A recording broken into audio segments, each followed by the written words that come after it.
Let me take just a moment and give you three very simple, what I call thoughtful personal reforms.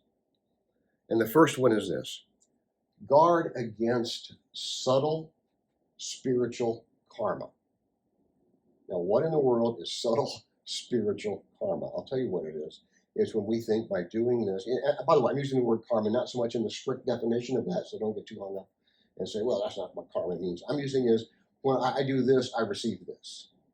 Because there is so much that goes on under the name of Christianity in churches. Not here, but many churches, where the whole thing is, I do this, and I receive this.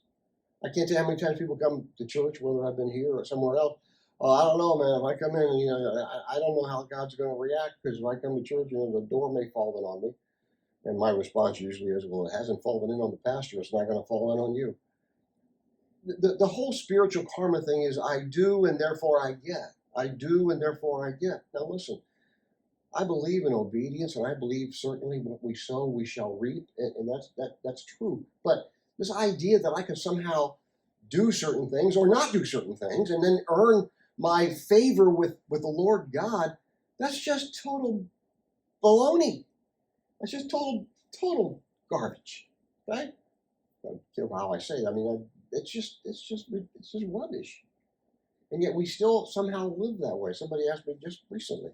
So you're telling me that if I go out and do blah blah blah blah blah all bad stuff, that God's going to forgive me because I'm a believer? I said, yeah, He's going to forgive you. That I can live any way I want to live, He says. I said, yeah, you can. And he was looking at me. I said, but you won't. And he said, how do you know? I said, because you may try, as we all have, and you may fall off the wagon, so to speak, and do this or that, but you're going to be drawn back. But I have enough confidence in the Spirit of God working in you, and you're going to come back, if you even get very far off the path that you should be on anyway. Not because of some external karma, but because of what's happening inside here.